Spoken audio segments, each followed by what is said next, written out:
mental strength classification. Weak minds quit early not because the task is impossible, but because they are not trained to handle discomfort, pressure, and uncertainty. Mental strength is what allows a person to keep going even when motivation disappears. Every meaningful goal, fitness, business, content creation comes with boredom, failure, and slow progress. A weak mind sees difficulty as a stop sign, interprets struggle as a reason to quit, chooses comfort over effort. A strong mind sees difficulty as a test, accepts struggle as part of the process, continues despite discomfort. That's why two people can face the same challenge. One quits, the other pushes through. The difference is not talent, it's mental endurance. Mental strength is like a muscle. If you don't train it, it stays weak. When things get hard, your brain looks for the easiest escape. It tells you stop.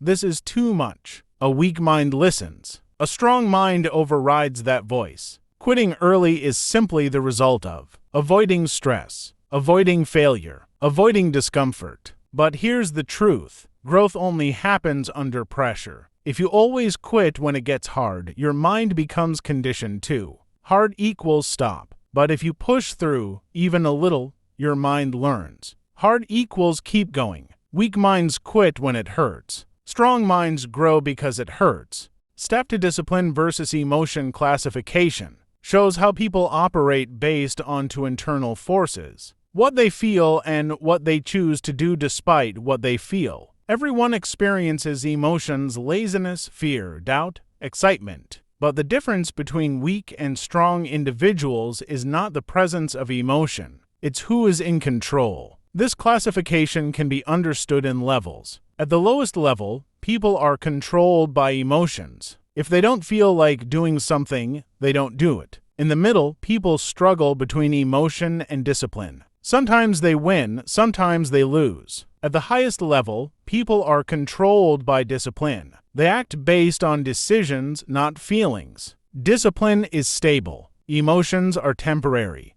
So whoever is in control determines the outcome of your life. This classification exists because emotions are unreliable, while discipline is consistent. If you rely on emotions, your actions change daily. You only work when you feel motivated, which leads to inconsistency and failure. If you build discipline, you act regardless of how you feel. This creates consistency, and consistency creates results. Emotions can lie. You feel tired, but you're capable. You feel scared, but you can still act. You feel unmotivated, but the work still matters. Discipline ignores these emotional fluctuations and focuses on what needs to be done. That's why people who are driven by emotion often stay stuck, while people who are driven by discipline keep progressing even on their worst days. Step 3. Pain tolerance classification. Pain tolerance is not just about how much discomfort you can endure, it's about how you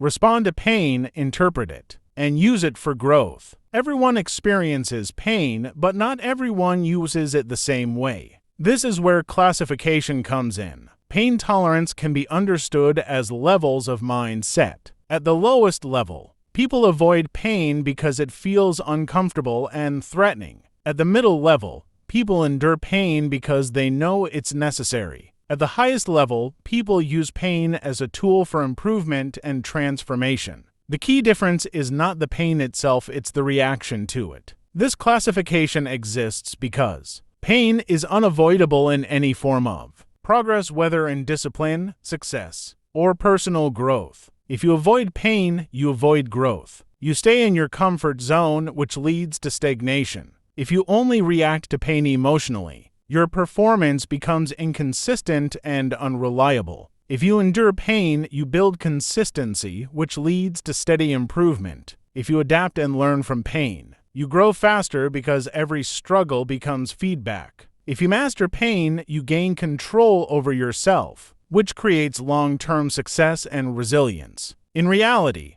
pain is not the enemy, it's a requirement. Those who understand this rise. Those who don't stay stuck. Pain is not the problem. Your reaction to it is what defines your level. If you want, I can turn this into a YouTube short script, hook title, or viral caption. Step for long-term vision classification. The long-term vision classification explains how people think about the future and how far ahead they plan their actions. It shows the difference between those who live only for the moment and those who build for something greater over time. Everyone has goals, but not everyone has a vision. This classification can be understood in levels. At the lowest level, people focus only on immediate pleasure and short-term comfort. They make decisions based on what feels good now. In the middle, people begin to balance short-term actions with future goals, but they still struggle with consistency and distractions. At the highest level, people are guided by a clear long-term vision. Every action they take is aligned with a bigger purpose, even if it requires sacrifice today. A vision acts like a compass. It gives direction, meaning, and control over daily decisions. Without vision,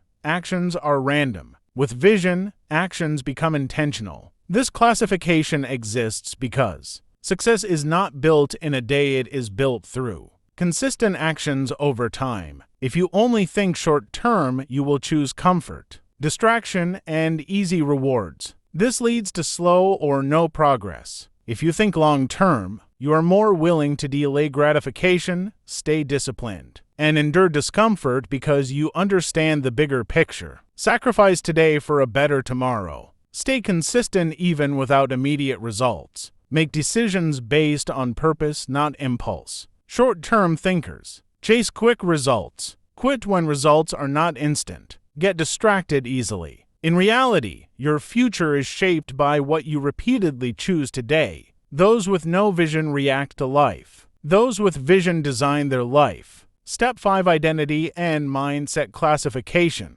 The identity and mindset classification explains how a person's self-identity shapes their thinking, behavior, and results. Your mindset is not random, it is built from your identity. You don't act based on what you want, you act based on who you believe you are. This classification can be understood in levels. At the lowest level, people have a weak or unclear identity. They don't know who they are, so they copy others, follow trends, and act inconsistently. In the middle, people are developing their identity. They are aware of who they want to become but still struggle with old habits and limiting beliefs. At the highest level, people have a strong, defined identity. Their actions align with their standards, values, and purpose regardless of circumstances. Your identity acts like an internal script. It tells you what is normal for you and you behave accordingly. This classification exists because long-term change does not come from motivation.